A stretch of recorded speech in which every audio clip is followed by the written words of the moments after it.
Thank you for watching this video for sharing of the professional presentation skill. As we know that more and more of us need to be involved in continuous professional education, we need presentation skill.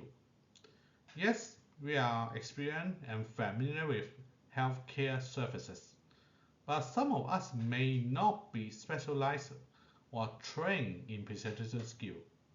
Sometimes you need to go for specific training for that. I humbly say that I worked in university for a few years, and fortunately I got some very good training, then I can share with you.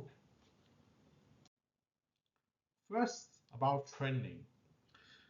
Training sometimes webinar or introductory course or theory courses. We just like other profession, we use the PowerPoint slide to facilitate our presentation. PowerPoint slides to give us the information we need to share, and also we can structure our presentation. So that's why the constructing a PowerPoint slide is very important. I recommend to every slide when you count for your presentation. If it is required for 60 minutes presentation, we count this way. Every slide is about 1 to 2 minutes. For 60 minutes presentation, including the break and then Q&A session, usually 30 slides, excluding the transition slides. That's for the thank you, Q&A. So those transition slides, usually about 30 slides are enough. Knowledge are never enough, but less is more.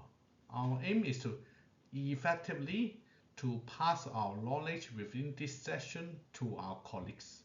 So not as much as possible. Less is more. Most important is effectiveness. After that, you have a skeleton of your PowerPoint. Then for each of the slide, you put in your content. Those are some sharing some experience. First, PowerPoint is for visualization. This is not a script. It's not for you to read it. Usually, you just put in the point form. It's easier to understand, so the audience can pay attention and concentrating, listening to your presentation rather than reading. So most of the slides are for point form, mainly for listening and visualization. Don't be too wordy.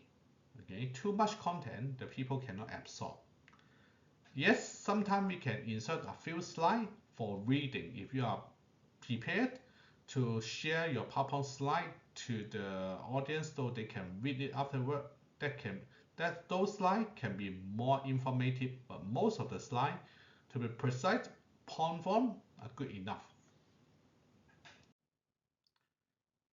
The second skill about the content is that one slide you can have few points, but should be concentrate on one key message per slide.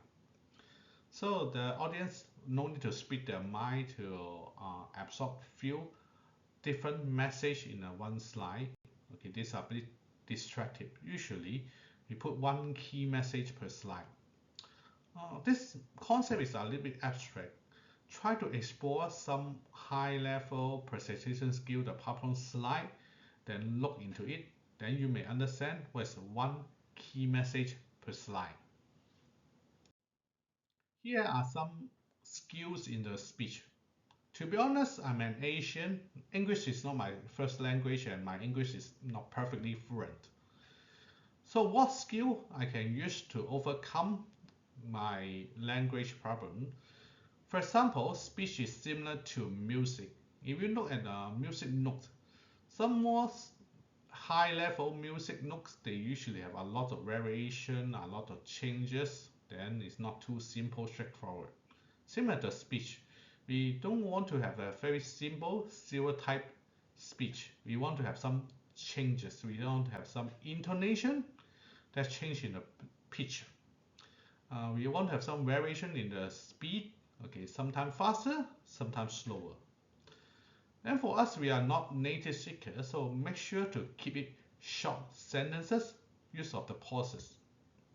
My very special skill is that every time I break into every 3 to 4 words. So that's why I don't speak a very long sentences. That can make it easier to apply the skill of variation. Here is an example. If I read this sentence with very simple monotonous speech, I will read in this way. The US President Donald Trump administration on Friday proposed a $163 billion cut to the federal budget that will sharply reduce spending on education, housing, and medical research next year, while increasing outlay for defense and border security. This is how to present in a way that with very little minimal variation and intonation.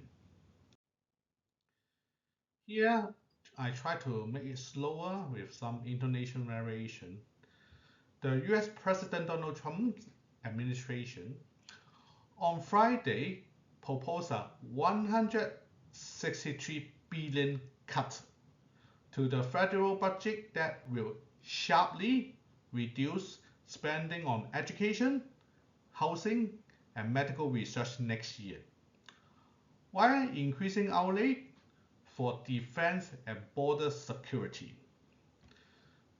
These are my examples. Thank you for watching. This is my sharing on some professional skill.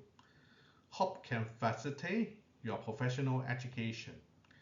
Let's work together to improve the quality of our professional service. We hope to have more collaboration with you soon.